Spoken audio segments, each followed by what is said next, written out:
कि भगवान की कथा करने के टाइम में अपने को आसन में बैठ के भगवान की जो ये रामचरितमानस पुस्तिका है, इसको जो है तो जो भगवान का आसन होता है उसके ऊपर रख के कथा करनी चाहिए।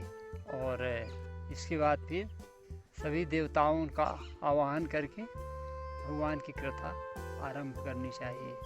जो ये भगवान का जो आसन होता है, पुस्तिका का आसन, रहल होती है, लकड़ी का रहल होता है, तो उसमें जो है तो रख के भगवान की कथा करनी चाहिए, स्टार्ट करनी चाहिए।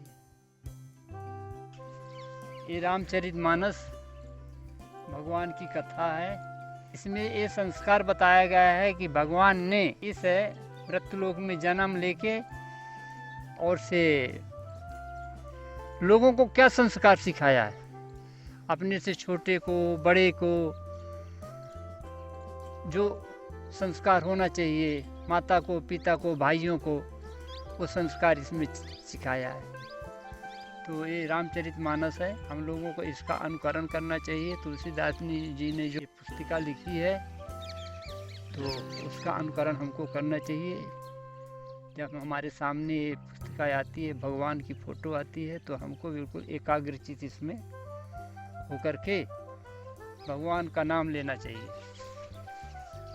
और जो संस्कार इसमें सिखाए गए हैं उसके अनुसार हमको चलना चाहिए। इसमें 7 कांड हैं। पहला बाल कांड है, दूसरा अयोध्या कांड है और तीसरा आरण्य कांड है।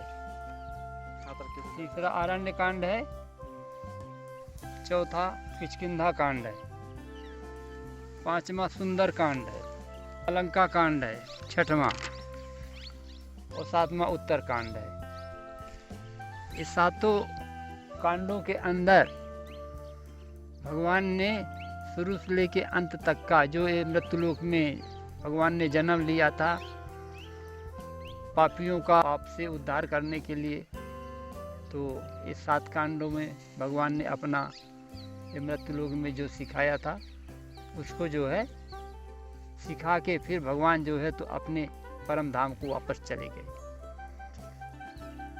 तो ये गोस्वामी तुलसीदास जी की फोटो है जहाँ उन्होंने इस रामचरितमानस को बैठ के लिखा था।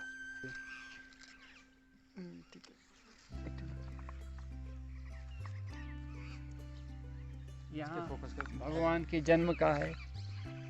यहाँ ये महाराज दशरथ जी हैं और ये कौशल्या जी हैं, ये कैकेयी जी हैं और ये सुमित्रा जी हैं। कौशल्या जी के ये भगवान राम जो पृथ्वी का उद्धार करने के लिए जन्म लिया और कैकेयी जी के भरत जी महाराज जो ये संसार का भरण पोषण के लिए पैदा हुए। आये शेषावतार लक्ष्मण जी, आये शत्रुघ्न जी जो दुश्मनों का संहार करने वाले हैं, इनके नाम से ही दुश्मन का संहार हो जाता है। तो ये 2 भाई सुमित्रा जी के कोख से जन्म लिए, भरत जी के कई महारानी के यहाँ से, माता के यहाँ कोख से, और भगवान राम कौशल्या जी के कोख से जन्म लिए। और ये सब के बाद ये जो है चित्रकूट धाम है। भगवान का जब वनवास हुआ था तो भरत जी ने भगवान से प्रार्थना की थी कि भगवान वनवास मैं चला जाऊं और आप जो है तो अयोध्या के राजपाट को संभालिए। यहाँ जटायु ने सीता जी को बचाने के लिए जो है तो खुद प्राणों की बलि दे दी। लास्ट में घायल अवस्था में पड़ा था, तभी भगवान वहाँ पहुँचे और पूछने पर सब मालूम पड़ा कि सीता जी को रावण चुरा के लेके गया। तो भगवान ने फिर उनका अंत्येष्टि करके उसको परम धाम के लिए पहुँचा दिया, अपने धाम के लिए। यहाँ जो है तो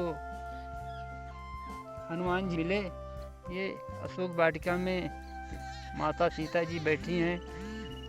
यहाँ इनके ध्यान में 24 पहर जो है तो भगवान की ही मूर्ति रहती थी, प्रतिमा रहती थी। यहाँ जो है तो रावण को मारने के बाद विभीषण का राज तिलक करके विभीषण जी ने पुष्पक विमान द्वारा वानर भालुओं को आभूषण, विभीषण जी ऊपर से सब उनको कपड़ा दे रहे हैं। भगवान जब अयोध्या आके अपने सिंहासन में बैठे थे कि यहाँ माता जानकी के साथ में सभी भाइयों के साथ राम दरबार में बैठे हुए हैं।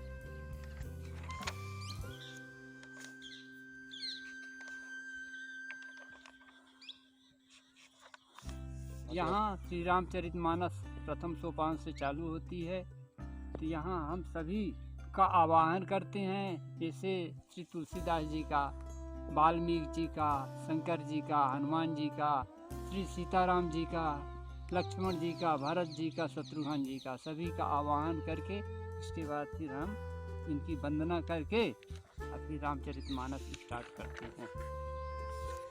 तो यहाँ से ये शुरू हो जाता है। जो सोरठा है, जो सुमिरत सिद्धि होई, गणनायक करिबर बदने, करौ अनुग्रह सोई, बुद्धिराज शुभ गुण सदन। ये 5 सोरठा हैं। इसके बाद से चौपाई जो चालू होती है, और ये चौपाई जब पूरी हो जाती है, इसके बाद में एक शब्द दोहा आता है। दो लिखा रहता है, वहाँ से दोहा शुरू होता है। जथा सुअंजन अंजिद्रग, साधक सिद्ध सुजान, कौतुक देखत शैल बने, भूतल भूरि निधान।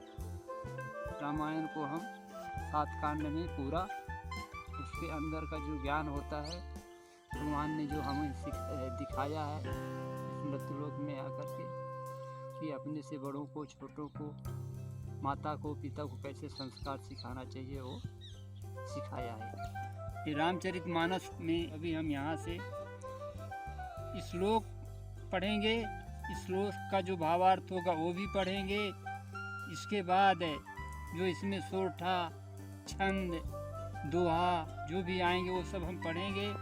तो आप भी जो हम पढ़ते हैं उसका अनुकरण करें, और हमारे रामायण के माध्यम से आप पढ़ो। और अगर पढ़ने में श्लोक नहीं समझ में आते हैं तो आप भी रामायण को देख करके और इसको जो है तो अनुकरण करिए, जिसमें से कि आपको भी ये समझ में आए, और आप लगातार ज़्यादा नहीं तो 5 दोहा रामायण हमेशा आप पढ़िए। हमारा यही एक उद्देश्य है कि ये हमारी जो परंपरा रामचरितमानस की है, भगवान का जो अनुकरण करना, वो आप लोग सब पढ़ो और करो।